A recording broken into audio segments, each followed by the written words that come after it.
afternoon, everyone.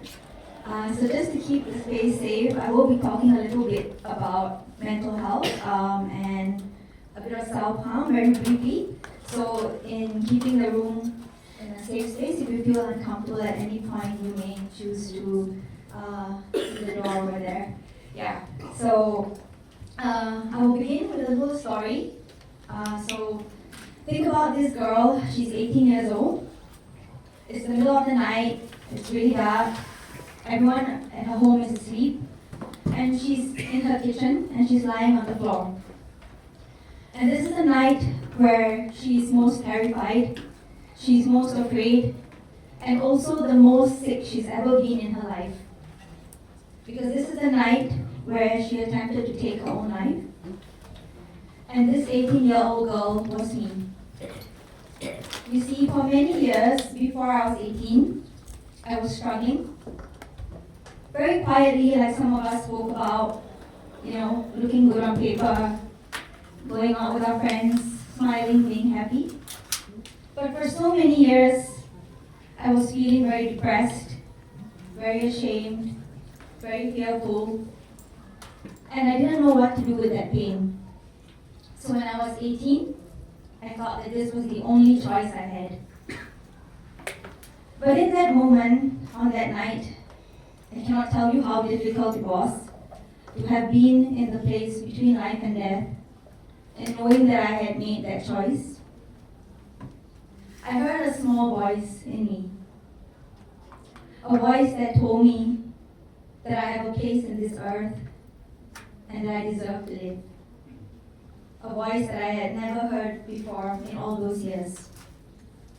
And for whatever reason that voice came that night, I am so grateful because it brought me through the next 2 decades of my life. So after that episode, we went to the hospital. This was in the early 2000s. So things were different. No one thought that I needed help. Not the doctors at the hospital, not my parents. When I came back from the hospital, everything went silent. And I was left to my own resources to take care of myself again. And for the next 10 years, I did everything that I should do. I graduated, I did well. I got a job, I worked, I earned well, I traveled the world.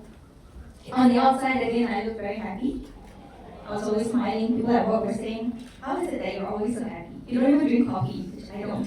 Right? And they're like, how are you always smiling? I want to be like you. But what they didn't know was that the feelings of sadness, the waves of depression, which I also didn't have a term for at that point, kept coming and coming and coming. And I was just simply suppressing it.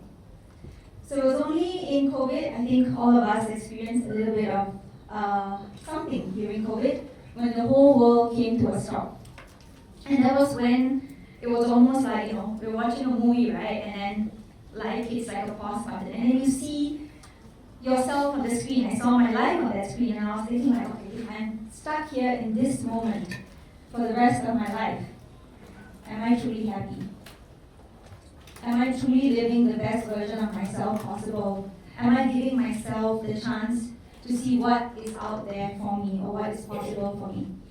And I think that question or that moment really shook me to my bones. It really scared me because I was like, the answer is no.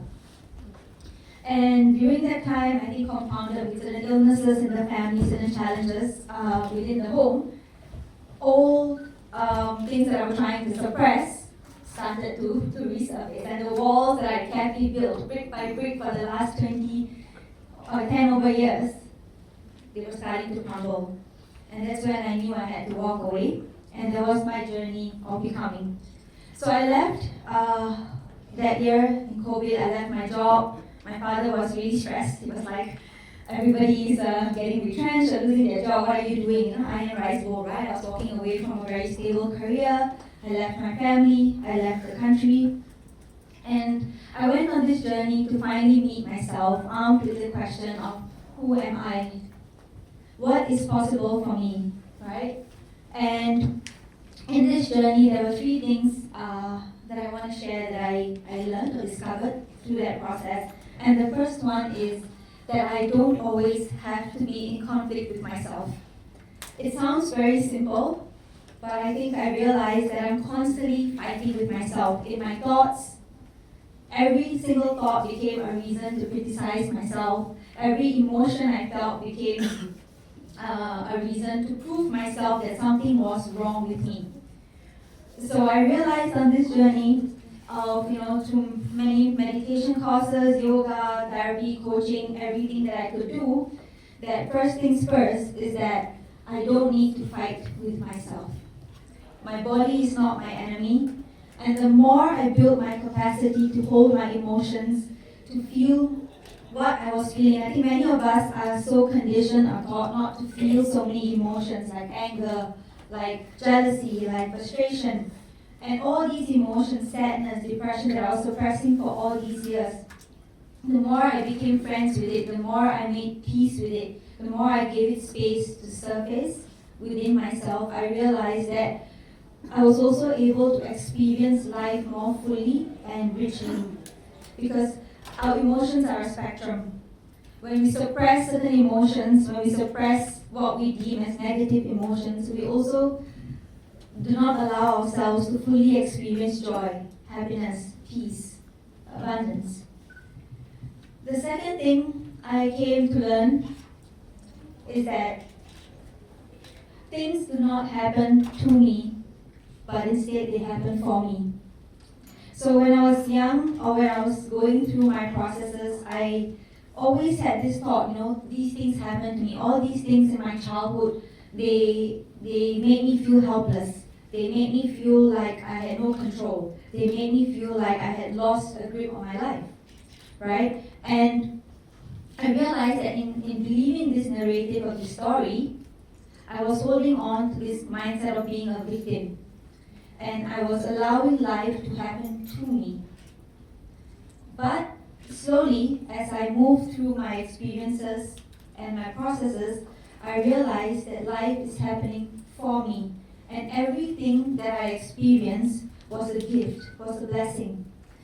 It was just a matter of learning the lessons in the experiences, in learning what it was teaching me, and using that to see where I was going to move next.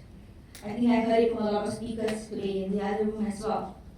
And I also say it's a gift because going through or experiencing, sometimes we feel like pain, suffering, these things are just too much, but like really seeing them as doorways to our gifts, like my gifts, and what it is that I want to do in this world today.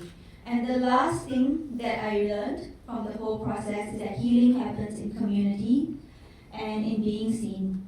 So it's so powerful to be witnessed, to be seen in my journey, and I realized that every time I shared with someone what happened or I shared a story, it opened the doorway or the gateway for someone else to do the same.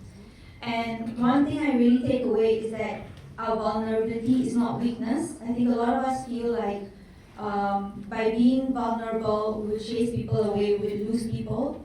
But I realize vulnerability is a bridge that brings people together. And it's very deeply healing for us to be seen and to be witnessed.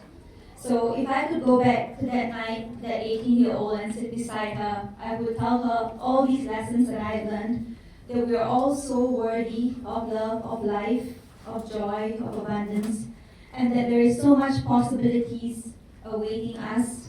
And resilience, going back to this theme, is not about surviving one night or one episode or one situation, but it's simply choosing ourselves every single day, every single moment. So thank you so much for listening to me today.